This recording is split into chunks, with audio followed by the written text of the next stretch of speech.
If you're not using pattern interrupts in your videos, You're fucking up. then you're not going viral.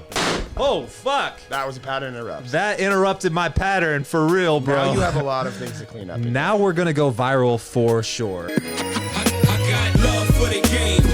Bring it back to the golden age where the fresh beats knocked down. Whatever happened to real hip hop? Love for the game. This is like no joke. Yeah, you know, I got bored over COVID, so I had to step my shit up. What did it set you back? How much you spend on this?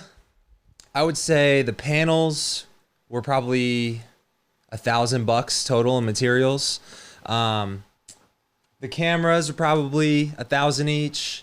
The light was probably $1,000. That one was probably a few $100. The switcher was probably, I don't know, $600-700. The Roadcaster. So you went ham. I went I ham. like it. Yeah.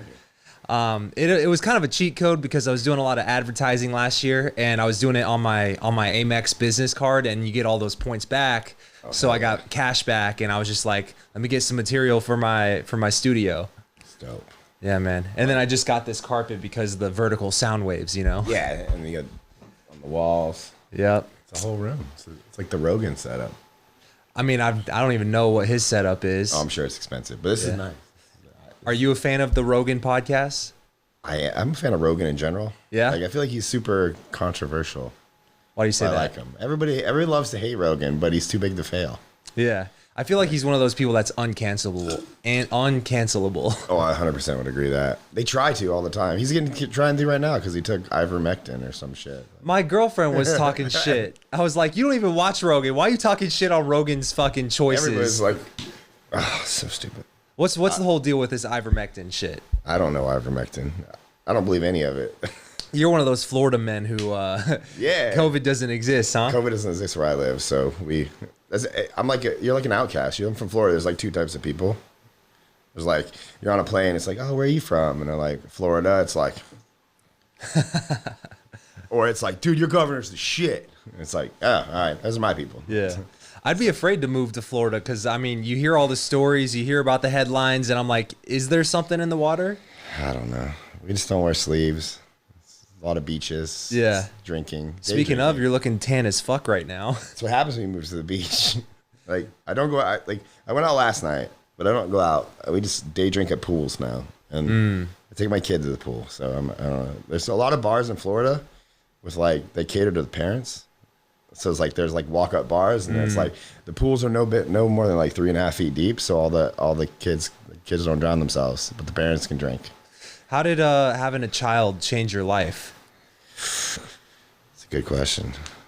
It made me think a lot more long term. That was the biggest thing. Like all my business decisions changed. Like, and I don't know. It changes you. It does. Because you're like, you know. I mean, I have a lot of employees now, so it's like, but I have a kid, and I have a fiance, and then I'm like, fuck. I have all these people responsible, and it's like the kids like, but they'll literally kill themselves if you don't pay attention to them. Like they get hurt. Like they're literally out to die. It's like the way I look at my kid. I'm like, she's trying to kill herself at all times, and I have to stop that from happening. So it makes you like hyper aware, super. I don't know. It's just, the biggest thing for me was like business wise. I started thinking like 10, 15, 20 years down the line instead of like hobby money. Like I need to make money now. It's like, well, how's this gonna affect her? Like, is she gonna go to private school? Are we gonna like, you know, is she gonna have nice shoes? She gonna buy all these clothes? Like, it's an expense. Having kids, and it's politics. It's political too. I learned that she's in kindergarten now, so it's like you have to be friends with the right people to get into better classes. So it's like there's like clout inside kindergarten, which is I had no idea that existed until Explain this concept. So we became friends with the woman that is the head of the PTA. Okay. It's a good person to know. For anybody listening to this, if you have a kid, you need to know the people in the head of the PTA.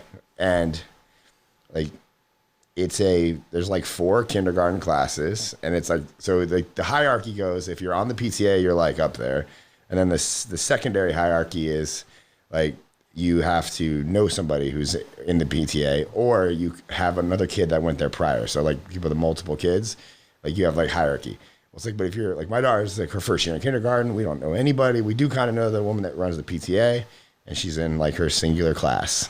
Like, and the class is she goes to a fundamental school, so it's like a private school, but you don't have to pay for it. But it's really hard to get into, and there's like the parents have a lot of responsibilities. We have to like go to meetings, we have to like pay attention to shit. So it's like, I walked in, I was like, well, this class is very diverse.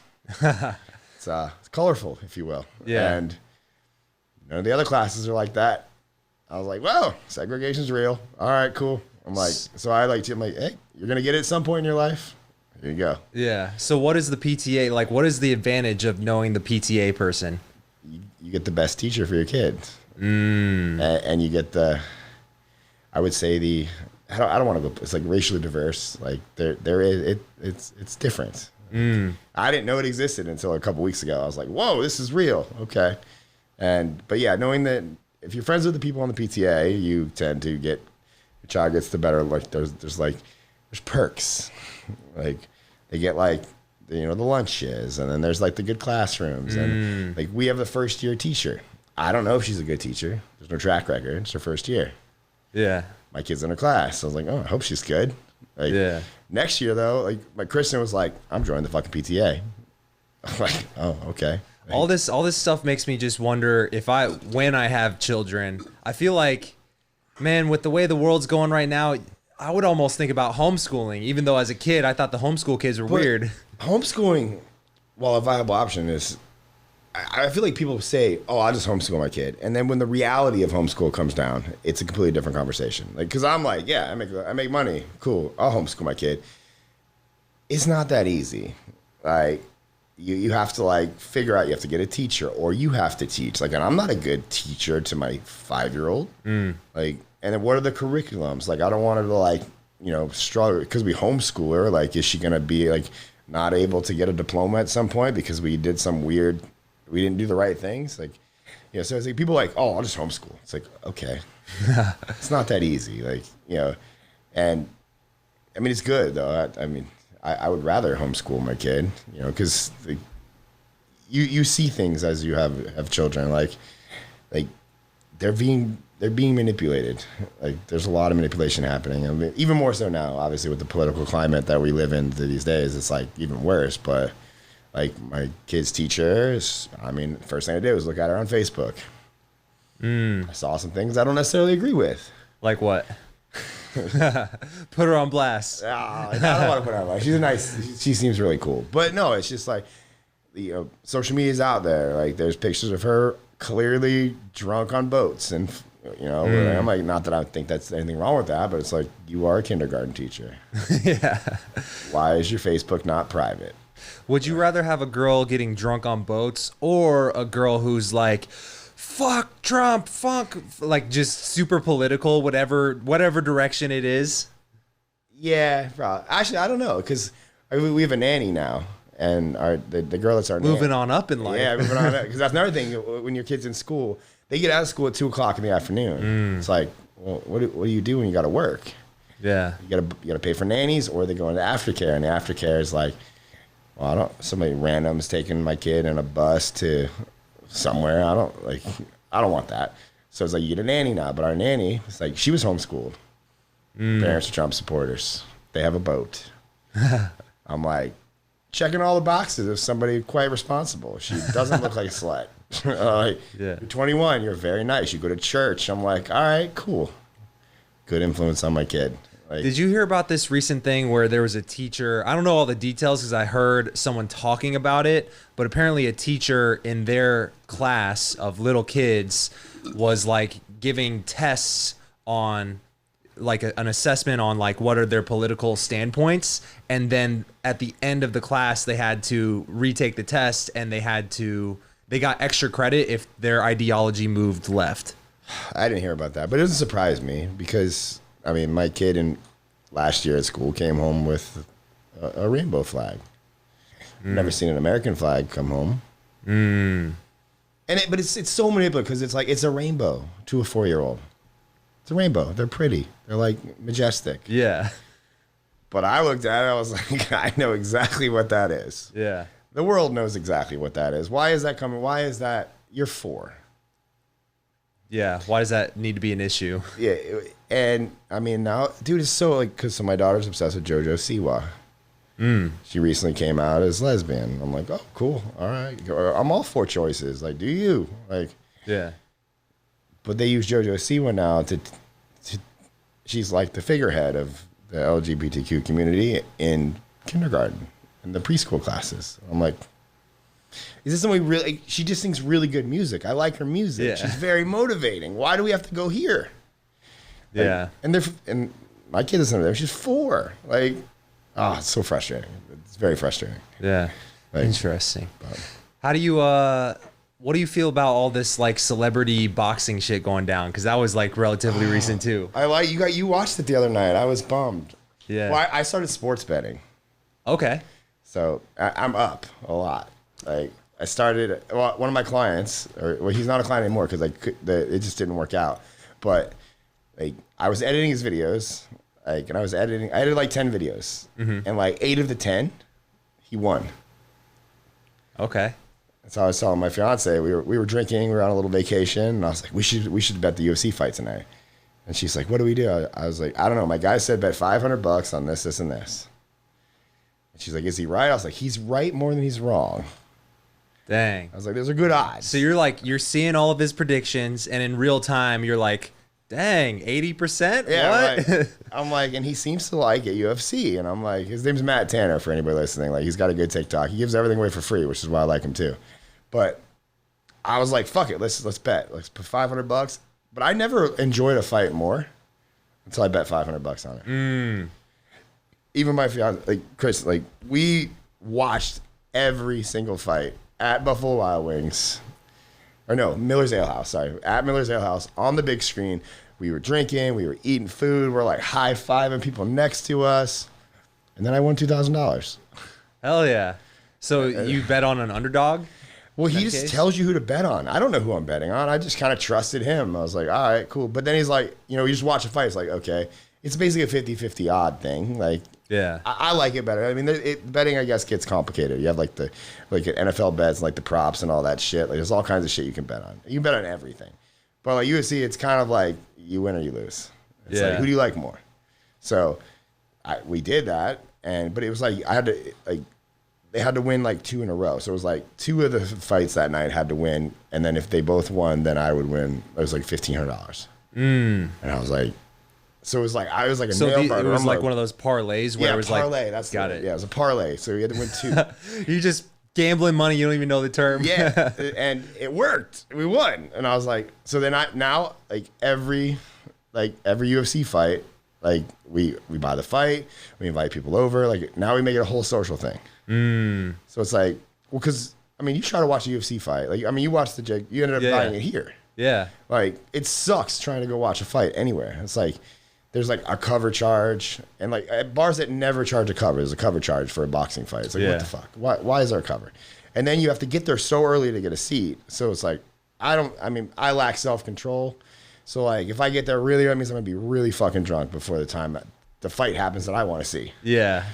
So we just started buying it at our house, getting on the TV, inviting some people over, creating like a whole social experience out of it, and now it's awesome. But I'm still up like $2,500. I bet on now I just only bet like $200 at a time, and it works.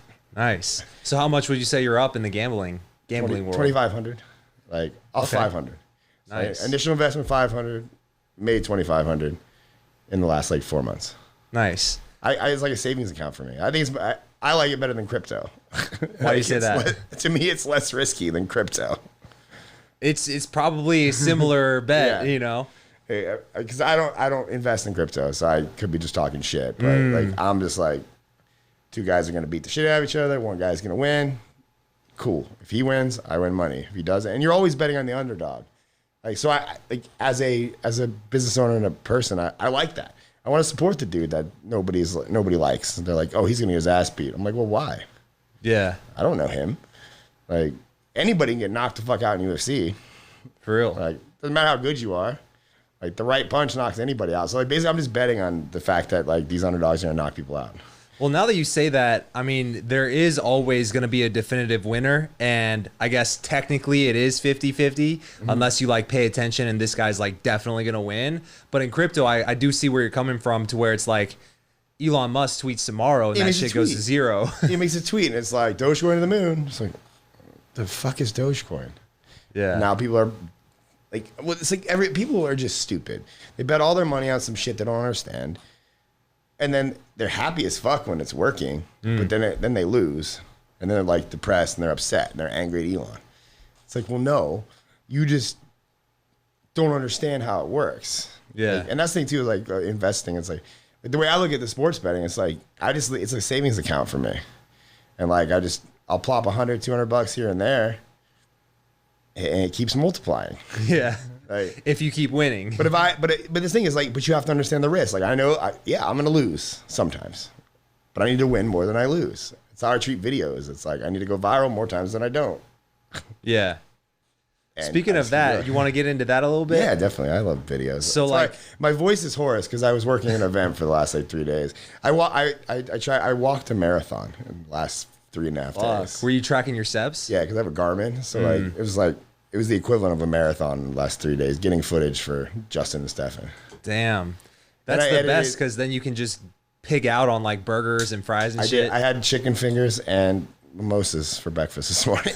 Hell yeah. I was like, I want this. Dude, I kind of wish that I didn't live in Arizona. So when I came to Arizona, it felt like a vacation in Arizona because it's like a destination kind of if you don't live here. Anytime that I don't travel with my child is a vacation. Yeah, right? True. Because there's traveling and then there's traveling with a kid. Like, so like, I mean, shout out to parents because even a girlfriend. Yeah. Traveling without a girlfriend. Because there's so much to be said for starfishing in your bed. Like, just laying like this. You know, you live with your girl. I live with my fiance. I have a kid. So it's like, you have no privacy. You have no like time alone. So like I get in a hotel room and I'm like, I'll pay for this. Yeah. Turn the AC all the way down. It's 62. It's like a rental car. You know, you just drive rental cars like assholes. Like I feel like AC units in hotel rooms, just like how low can it go? Like 60. I was at 62. I was like, it doesn't even feel 62, but that fucker's running 24/7. I feel so bad for hotel owners. Like guys like Grant Cardone are just angry at their power bill. Like really? I mean, I assume he owns apartments and like same with apartments. Like you're just like. Yeah. Speaking of Grant Cardone, you were running his TikTok for a little bit, right? Still running. Still running. Well, I have an NDA, so I can't say publicly, but yeah, we took him to $1 million in 5.5 months. Dude, that's awesome. He loves us. So what's the key with TikTok? Because I actually got into TikTok recently, and I'm just like scrolling it. I'm still trying to learn it, and because I just downloaded it like a couple weeks ago because of your advice. But TikTok is the only place where you can go viral. Normal people can go viral on TikTok, and I say normal people like.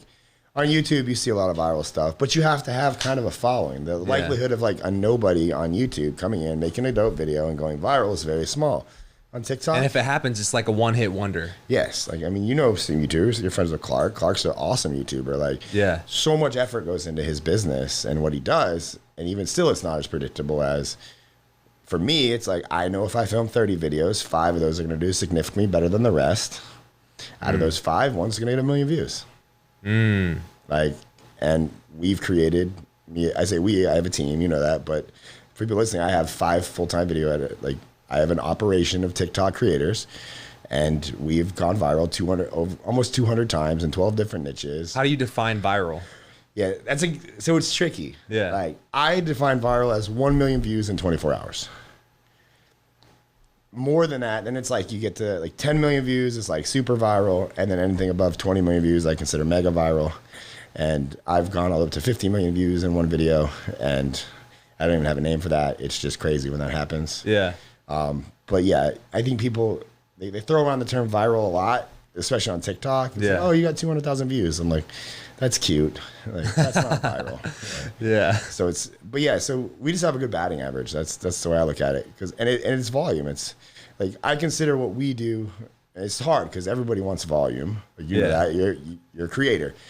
Everybody listens to Gary Vee and they're like, post. And it's just like, okay, but quality is not sustainable at that level. So I consider when I talk to clients and I pitch them a lot, we're doing Alex Hermosi's now. He's another big client of mine. I do beard brands. I am Alfam. Like, I have major influencer clients, and 9 out of 10 conversations are like, do we need to post more? And I'm like, no, we don't need to post more. We just need to find the right topics.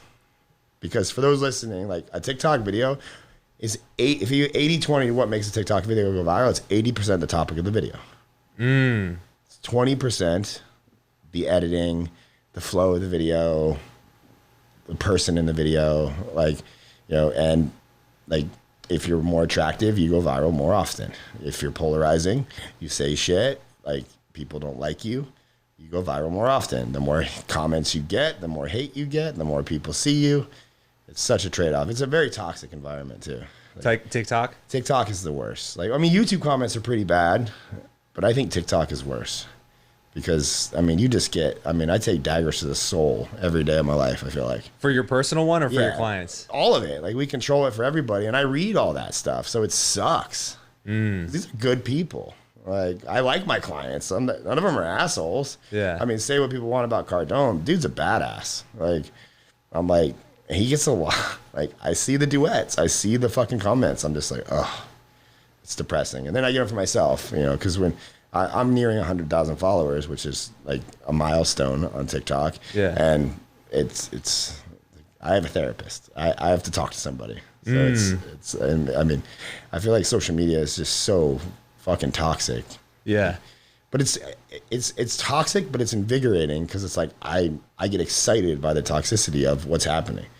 So it's like, that's why I talk to my therapist about it. I'm like, I love this, but it fucks me up inside. Because of the comments and stuff? The hate, this, it's just... What's the ROI from reading all the comments? Like, what's the reasoning behind reading it all? Well, on TikTok, it's like a culture. And I troll back sometimes, which some people don't agree with that, but yeah. I look at it as engagement. And the more comments that are happening, the more views my video is going to get. The more views I get, the more followers I get. The more followers and views I get, the better I look to my clients. They trust me to go viral. And if I'm always going viral, then I'm always their go-to guy. You know, so it's I think it's also the pressure too, because everyone thinks it's easy to go viral on TikTok. Yeah. But it's really not. Like, it's just as hard as any other platform. So let's say someone's listening to this and they're like, I want to create TikToks, or I just want to create. What is the secret sauce for them to start paying attention to start going viral? Topics. You have to find things that people want. Reddit is a good place to start. Reddit and TikTok are highly correlated. What's popular on Reddit tends to be popular on TikTok. So you look at topics on Reddit that might interest you. You don't need the niche down. You can talk about whatever the fuck you want to talk about. Does this apply to all platforms, you think? No. Like, other platforms, you need a niche. Like, you know that. Like, you're in more dating, masculinity. That's kind of your niche. And it's just like, you have to have a niche to go to build your initial following. On TikTok, each video is standalone. Like, and people, they want to follow, they're following you, not necessarily the video. And I think it's stronger on TikTok because you can talk about whatever you want and you can go viral off anything you want. But the only problem with that is if you're going viral off topics, you don't know what topics you're going to go viral. So you might not necessarily want to go viral for the things that you go viral for. Like, I had no clue that your last event was my first viral, like super viral video from my own account. 5 million views. Damn. Like, from your event. You saw me, I put my camera down and I told people to go out by themselves, leave their phone in their pocket. Yeah. 4.1 million views in 48 hours. I gained 55,000 followers from one video. Holy shit. Now I apparently give dating tips and social advice. Because that's the thing too. When something works on TikTok, you don't fight the algorithm. If the algorithm likes you and likes you doing some sort of content, give it more of that content. Yeah. So now I just teach people how to make friends. How do you feel about I've seen guys, specifically one who is about to come on the podcast, and I'm still in talks with him because I want him to fly down here from Michigan, but he talks a lot about like paranormal and like supernatural and conspiracy stuff. And I thought it was super interesting. He had like 1.7 million followers on TikTok. And then yesterday I went into the TikTok to DM him again because we were chatting, and his whole account got deleted. Yeah. And I was like, That what the fuck? Like, how do you feel about that? Oh, censorship is real. Like, it's... Is it controlled by China? Damn Chinese. I mean, I feel like everything. I mean, put it this way, I'm more afraid of my iPhone than I am of TikTok. Like, Apple's got everything they need on you. Like, China can just give it. I mean, and you know, for lack of a better term, I mean, our fucking president's gonna sell us out to China at any chance he gets anyway. So what the fuck does it matter? I'd rather just be on the platform getting views.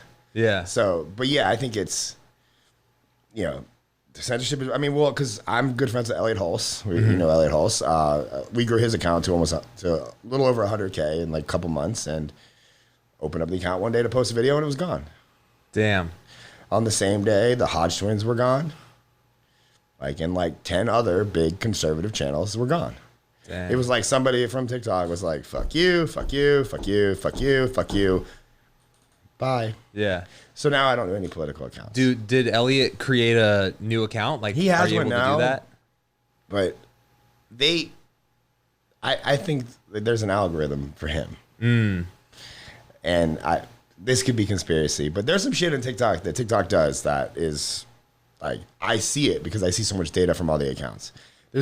You'll never hear, but there's a beautification filter, like, Yeah. it built into the algorithm. If you're attractive, you're going to go viral more likely than somebody who isn't attractive. I've tested, which is why I'm sitting here on this show, because I'm going to cut this up into TikToks. Yeah. With no sleeves and short shorts. The more skin that I show, the Really? more views I get. Interesting. And that is provable by From the data. on the accounts. And the beautification. So TikTok was owned by ByteDance, and ByteDance had multiple apps prior to TikTok. TikTok was Musically first, then it turned into TikTok.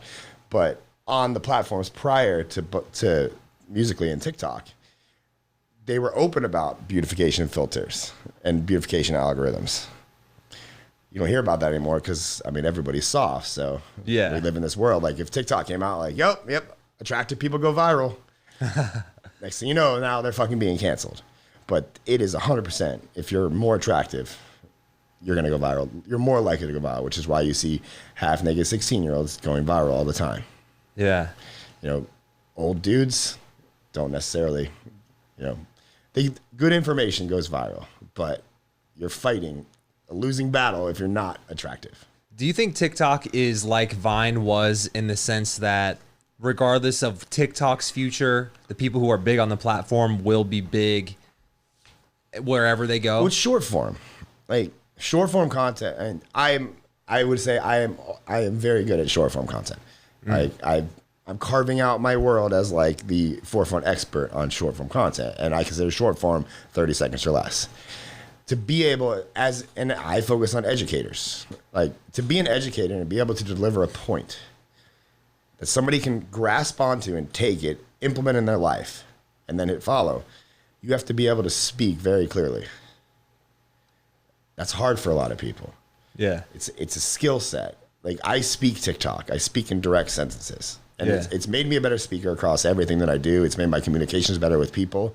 I feel like I have more impact when I talk to people because I speak in one sentence. And the reason I do that is because I edit the sentences.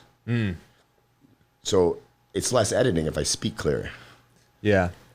I can make more videos faster. Because if you're all over the place and you're not really articulate, you got to edit out every every pause, and Yep. it just makes the video like shit. Yeah, it's hours of editing, which sucks. Yeah. And like, but I think the short form, you know, you're seeing, I mean, like everybody thought TikTok was going to get banned. I don't know what happened there. It just kind of disappeared. Yeah. Nobody talked about that shit no more.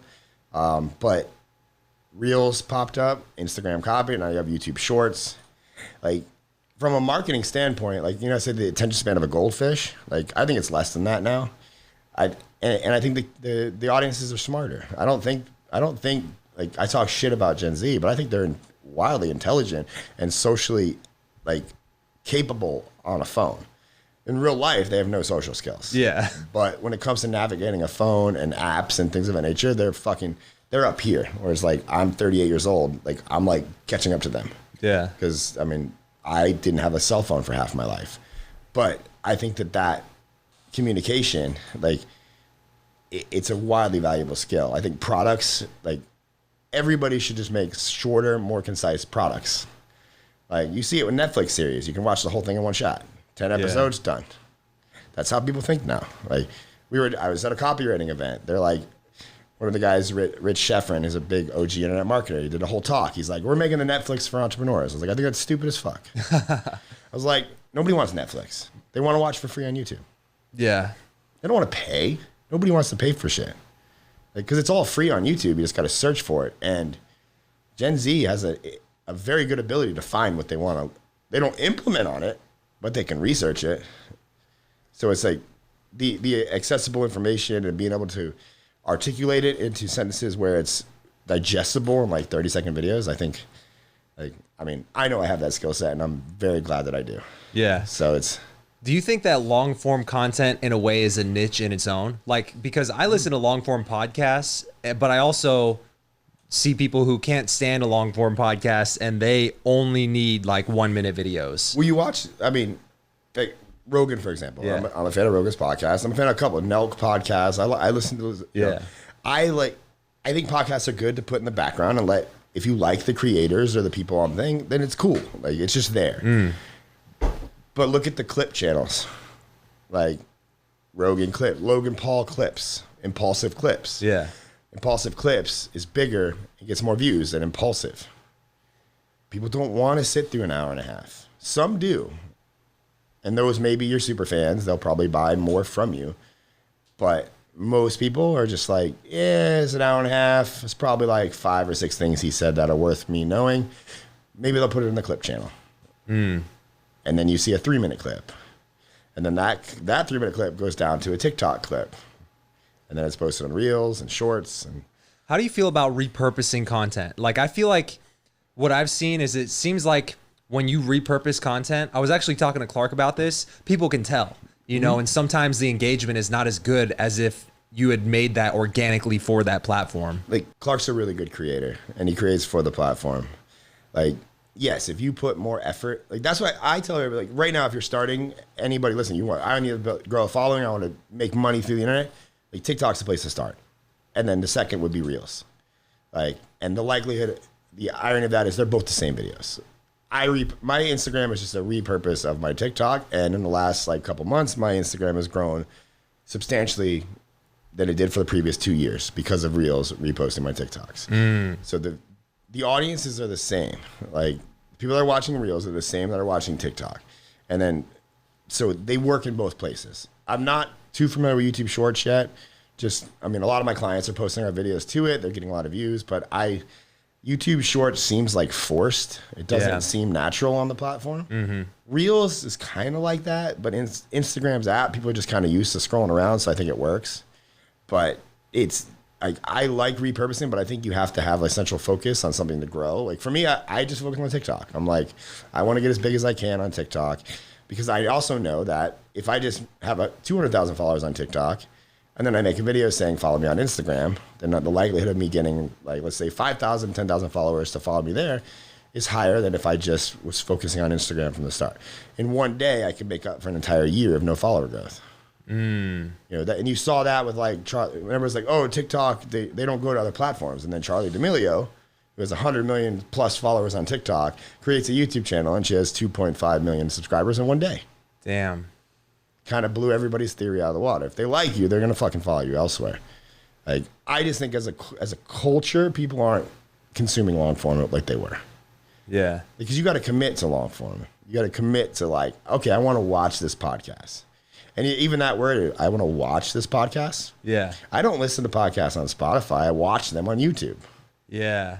It almost seems like you're like half-assing it, even if you commit to listening to it. It's like it doesn't feel the same as if you're watching it. Yeah. Like you can't just listen to the Elon Musk Joe Rogan podcast and get the same effect as watching Joe Rogan. You got to watch Elon smoke his blunt. Yeah. And be like, cool. Like, or see Rogan's like expressions. Like it is like peeking in on a conversation, but it's, I don't know, like, cause I cycle a lot. So I listen, or I have Spotify and I have YouTube Premium, so I can listen. Like it's easier for me to just find something on YouTube than it is for me to search Spotify. Yeah. So it's like, that's a weird dichotomy too. Like, I'm listening to YouTube. I'm not watching it. But yeah, I just think that the nature of long form is like, they used to say, I mean, you're into marketing, they say that, oh, if people commit to a certain amount of time, then they're going to buy something from you. Yeah. They're your super fans. I don't agree with that anymore. I'd rather just show them 100 30-second videos because I have more chances to impact them with 100 short form videos than I do with 1 hour long podcast. Yeah. Like, because I can, it's individual tips. It's super tangible. They can just take this and learn from it, take this, do this, and the algorithm will keep feeding it to them. Yeah. Like, so I'm a big fan of short form because of that. I think it's faster to influence people than long form. I think it goes against what people say that you need long form content. I don't think you do. You just need a higher volume of short form content. It almost seems like people are just trying to resist that TikTok might be the direction to go right now. Like I admit it. Even still, You're slacking. Yeah. You are. I am. And dude, TikTok needs your advice. Gen Z, I talk shit about Gen Z a lot. Yeah. They need your fucking help. They're fucking socially inept. They jack off all the time. They're depressed. They stay up late. Their girlfriends cheat on them. Like, they're jacked in the thumbs. Like, their thumb muscle, their swipe muscle is so fucking strong. Yeah. But they're weak as a fucking person. Like, it is terrible. Like, and they need help. They're young kids. Here's where the only thing I would say to that, and I guess I'm curious to hear what your take is on this, because in a sense, I don't know the right answer to this, right? But I've been doing dating advice, at least content on YouTube, since 2014. So it's been 7 years that I've been doing this. And as a successful... And your consistency is what I admire most about you. Because you kept going on YouTube. And that's why I love Clark as well. Yeah. Like, the consistency, you have to be so determined. Yeah. To consistently make content, you have to be kind of psychopath. It sucks. It's hard. It's a grind. Every fucking video. Like, and you're constantly striving a number that you're never going to reach. Yeah. Like, it's because for you, it may be 100,000 YouTube subscribers. Then when you get that, you're going to be like, cool. Now I need 250. Now I need 1 million. Now I need 1.5 million. It's never ending. So it's a constant pressure you're putting on yourself to keep creating, and which drives certain people. And like, when you turned to YouTube when like the dating community was being like forced off of YouTube. Yeah, for real. RSD is no more on YouTube because, well, you know, where you fall on that spectrum. They do some questionable shit over there. Respect to Owen. Like, hey, no, like they, like, I don't know what happened there, but they drug the pickup community into a dark place. And I think people are still trying to like build that trust back. But I mean, kind of full circle on what I was saying is just the determination it takes, and you did it. Like, that's one of the things. Like, I've always told you that. I'm like, dude, you just kept going with YouTube. Like, you just kept going, and I guess it's kind of how I am with TikTok. I'm like, I don't care what anybody says. Like, it's weird. I tell people I'm a TikToker, but I make more money on TikTok than most people's entire families make. Like, and I don't sell anything on TikTok either. That's the crazy thing. Yeah. But it's a trend, but it's culture. It's where the future is going. Yeah. Like, well, what I was saying is I feel the urge to post short form stuff and really get into that. But I've been doing dating advice for so long that as a person, I've grown to where that's not the stuff that gets my rocks off in the morning anymore. You know, 100% agree. I did it too. I had a fashion channel. Like, one day I woke up and I was like, "Is all I want to be known for is teaching guys how to get laid by wearing skinny jeans?" I have a 5-year-old daughter now. I'm engaged. I'm 38 years old. I still wear skinny jeans. I get what you're saying, but I think the diversity of TikTok, because you still have those gems from the dating. You have a whole book about it. 101 ways. Like, those gems can impact people. And for you as a creator, you can make a 30-second video to impact somebody. Like, and then you could just make whatever. If you want to talk about conspiracy theories, the next. If you want to talk about Rogan, if you want to talk about, you don't have to have a niche on TikTok. It's you. So what you're saying is just commit to putting out shorter form content and give gems. Doesn't matter what the niche is. That's what goes viral for educators. That's the secret sauce to virality for educators is singular, tangible, 1-point tips. Like, go out by yourself, leave your phone in your pocket. Say this to the bartender, and they'll introduce you to somebody. Wear these, get this. Do this, get this. Here's how you meet people. You do this, this, and this. Like, speaking TikTok. Interesting. I feel like maybe, I mean, that would be easy to do because you just hit record on your phone for 30 seconds, do it once a day. Once a day. I mean, Damn. you can edit them. Like, we edit them. Like, we overproduce our TikToks. I mean, obviously. But Have you noticed a difference in those hitting more consistently if they have the edits, the sound effects, whatnot? Well, the psychology of the videos that we're putting on TikTok, I mean, it goes deep. It's there is no stopping point. There's no pauses. There's no way for somebody to exit out of your video because it's so easy for them to exit out. They just swipe up. Yeah. So I make it impossibly hard for them to like the video has to flow. If there's any time in the video that the video does, it feels jarring. And that could be visually if something's happening, like if I'm spinning in my chair like this, like that will stop a video from going viral because it's not smooth. If a sound effect is too loud, it breaks the flow of the video. If a jump cut's too, like, it has to be. That's why I have a hard time finding editors to work for me because it's a creative process. And those things, I think they're far more important than people realize because you watch a viral video and the video, you want it to not feel like you just watched a long video. And to do that, certain things have to happen. Now, a lot of people, can grab their phone and like film something and the suspense of what's happening is enough to make it go viral. But like people that are teaching, they have to facilitate the viral, so they have to have a good hook. So the first 3 seconds of the video has to flow into the next part, which is the transfer from the hook into the meat of the video. And then the meat of the story has to be delivered in a way at which it's instantly tangible. Like I think it's a lot harder to make educators go viral than it is to like be an attractive person or do like a prank or a skit. Cause I run a prank account and we get a lot of views on that one too. Yeah. Like that's way easier. Like you just do shock value shit and people are going to watch it. But to take somebody, that makes like, let's say an hour long podcast like we're doing right now. Yeah. I'm going to send this footage to my editor and she's going to have to watch it and find those little moments that might go viral. Yeah. That takes a special person. For real. I want more of this. So if you're listening to this and you want to be that person, I'll probably hire you. The thing that bothers me about maybe it's natural, but I've met so many people, and this has been my frustration with creating, is I would love to delegate video editing, but it's so hard to do because everybody classifies themselves as a videographer or a video editor, and they don't have an eye for that type of shit, Well, we're like, the irony of me having a video editing TikTok agency, because this is what I have, is we're not that great of editors. We're really good marketers. We understand psychology. Yeah. Psychology is more important than editing, but editing can facilitate psychology. How big of a role do you think your daily Instagram stories that you were making every day for years played into your success on TikTok right now? I think they were very entertaining. So for those listening, I used to make little 30-second recaps of my day, but what I did was I streamlined the process of creating every day to an ability at which I could sustain it. Because I did over a year of those. I mean, it was what grew my Instagram to 10,000 followers. When nobody was growing on Instagram, I grew to 10,000 followers, which is, to some people that's small, but to me, I was like, yes, 10,000 people. You can swipe up now. Yeah, I got the swipe up feature, which nobody fucking swipes up anymore.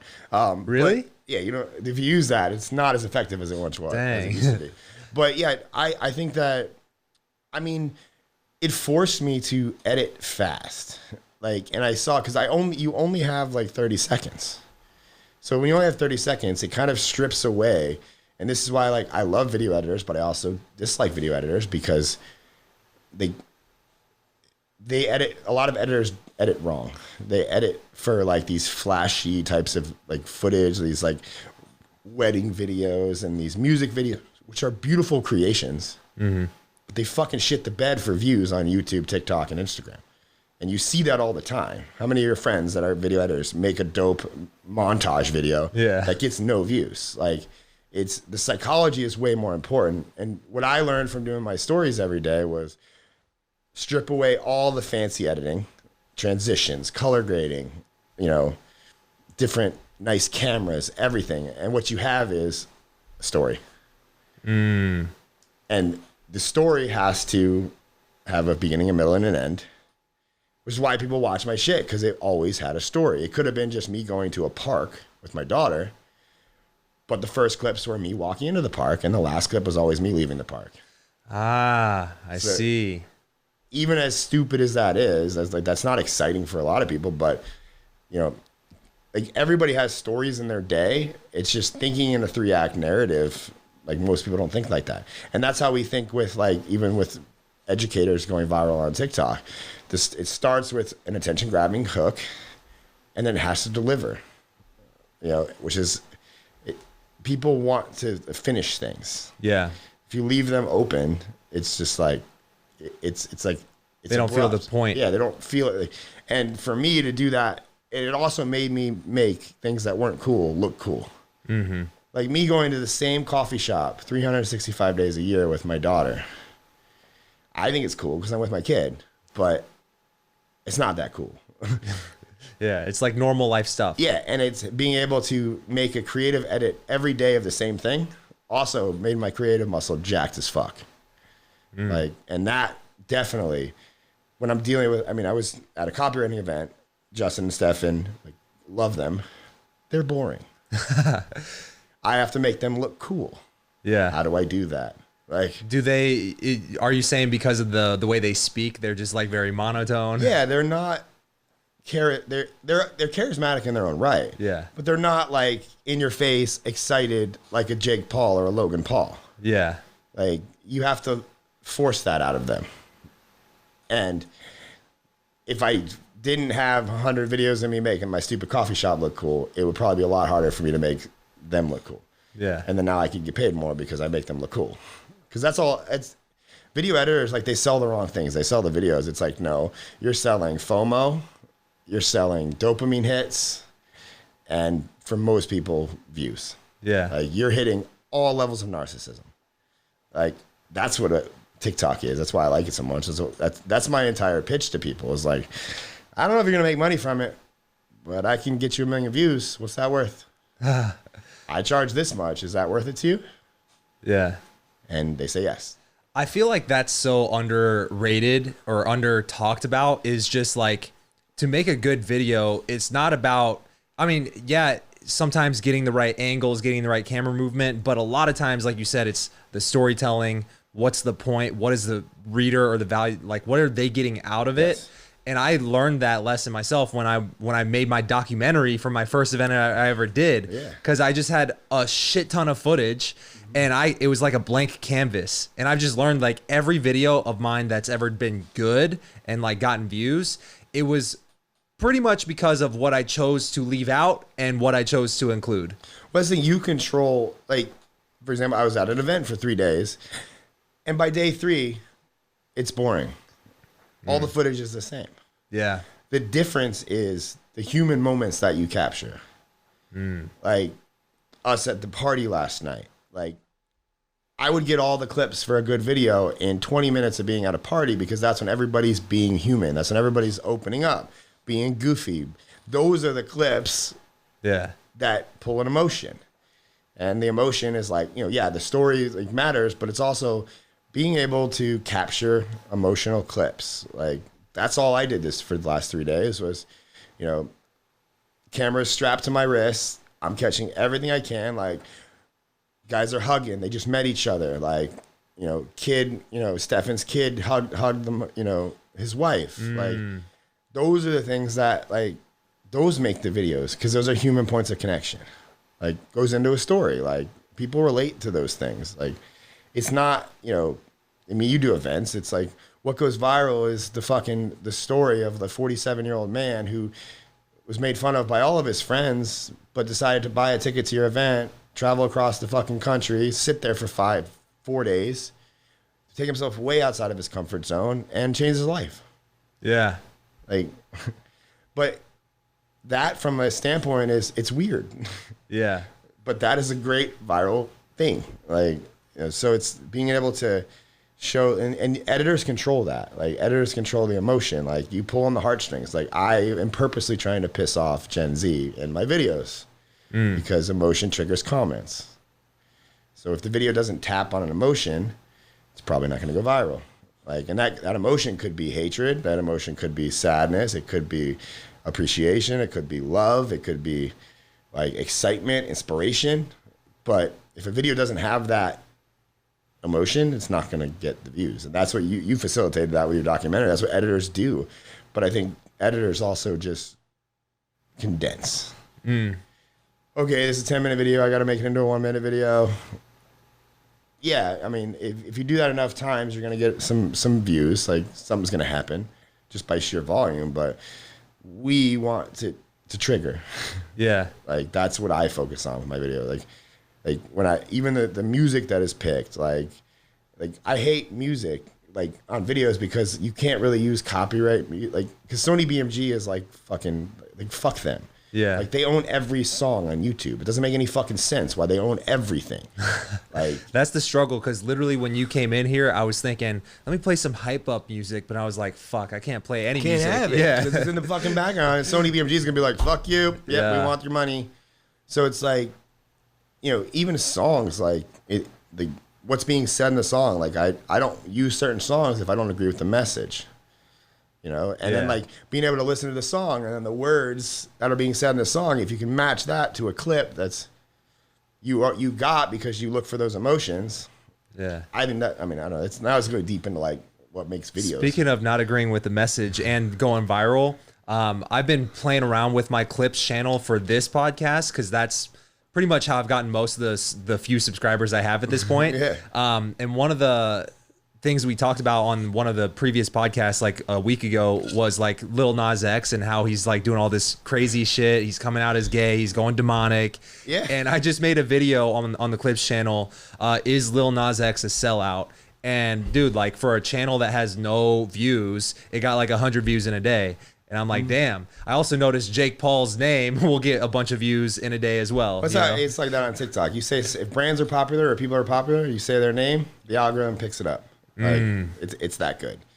But yeah, no, I mean Lil Nas X, I mean I don't know if I appreciate what he's doing. I think it's attention. I think he's like a little child just trying to be famous and keep people talking to him. Not be a one-hit wonder. Yeah. He succeeded at not being a one-hit wonder. Yeah, but I mean what's that at what cost? Yeah. Like once you go that far, you can't go back from that. like yeah, I get it. You put blood droplets in your shoes and you had like, you know, Nike was suing you. I guess that's cool. But I don't know. I don't want to get sued by Nike. Yeah. If I was going to get sued, I think the last person I want to be sued by is Nike. Like they can fuck you up.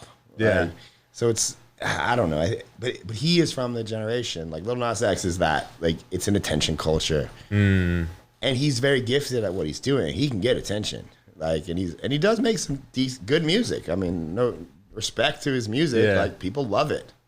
Like Old Town Road is, you know, how he promoted Old Town Road and he like started his own memes and did it all himself. Like I have mad respect for that. Yeah. But now like my 5-year-old is listening to your music and you're talking about demonic blood in your shoes. It's like, bro, come on. Like, let's think about where are you going to be in 10 years? Like, Yeah. Look who, I don't think creators take into account like who's watching them. Like you want to say that, yeah, I get it. You came out as gay. You came out as, you know, this is what you're about. It's like, cool. Okay. 5-year-olds still watch you. Yeah. They play your songs at fucking elementary schools. Yeah. No, I see where you're coming from. And they say it, and then he's like, well, I didn't make it for kids. It's like, yeah, you did. You know who you made it for anybody who would click. Yeah, you know who the fuck was going to watch your video, and you knew the demographics on the platform that were going to make your video go viral. You knew that. You made it for kids. Yeah. Like, so, I mean, if he would just come out and be like, yeah, I did that, I'd have more respect for him. But, you know, I mean, he doesn't need my respect. He's doing what he's going to do anyways. He's famous as fuck. Like, yeah. But at what cost? You know, speaking of, one of the things that, and we're going to try to get a viral clip for you here because I'm sure you'll have a take on this, but I joined, do you know who Arac is? I love Arac. Dude, he has this program. It's called Creator Now. Have you heard him talking about haven't, this? no. It's basically where he does like he has a group of 300 people that buy his program, and he does 6-week increments, so only 300 people at a time. And so I just joined the 3rd season. So it started like at the beginning of the summer, and I'm one of the 300 people in this group. Nice. But now I get to do Zoom calls with Hayden Hiller-Smith. I love that guy. And Eric, and then all these other creators who are in the group. And I was in the group the other day, and the first call's tomorrow, and then Hayden's Zoom call is on Wednesday. And I'm like, yo, for $200, I now have access to these people. I want to buy that. I want to buy that. I don't know if it's still available. It might still be. You should, honestly. Yeah, I do. I want it. Like I'm in. Like if you're listening to this, Eric, I'll buy it. Like, go get creator now. And I can help you with TikTok too.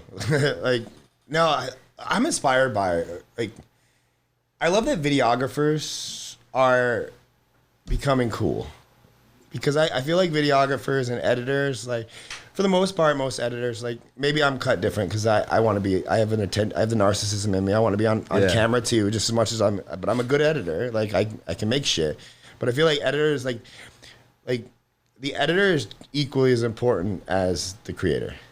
Like, and there has to be a synergy too with the creator and the editor, because the editor can control what the creator wants the world to see.